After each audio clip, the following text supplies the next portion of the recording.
Due to the later S197 Mustangs and S550 Mustangs having electric steering racks, they don't self-steer in the same manner that most cars that are used for drifting do. Because of this trait, I believe that the most crucial technique you'll need to master or figure out based on your driving style is how you position your hands on the steering wheel when you drift these cars. Hand positioning will allow you to adapt to what the car is doing as you drift it.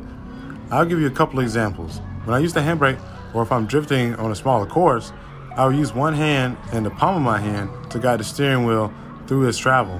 When I'm speeding up or traveling at a decent speed, I'll use the hand-over-hand technique or reposition one of my hands on top of the steering wheel to chuck the wheel in the direction that I need it to go. You'll see me constantly changing which technique I use based on how the car is moving or what I want the car to do. As well, a really big benefit to the skills I use is the ability to control how fast the car is transitioning. To do this, I use the hand-over-hand technique, but I would do so slowly or quickly based on how fast I want the car to transition. And using these skills will enable you to manage these stallions like it's a Sunday drive.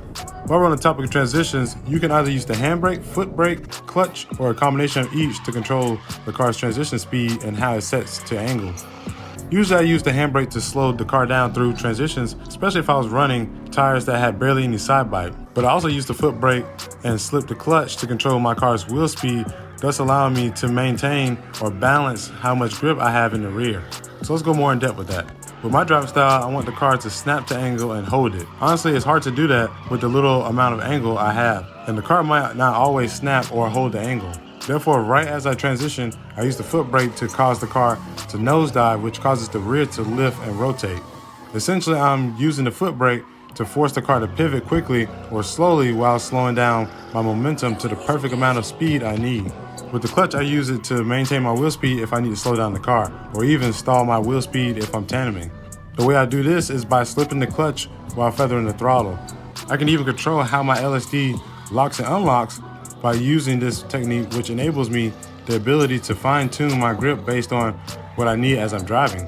This is why I personally prefer a LSD over a welded, especially in games. I typically do about 85% to 90% lock for the diff, because I like to use the diff and the clutch to aid in precisely controlling my wheel speed. So that's going to do it for this video. I hope this really helps all of you. Of course, I'm going to have more videos coming out as I continue to learn this chassis and learn my car and start doing upgrades.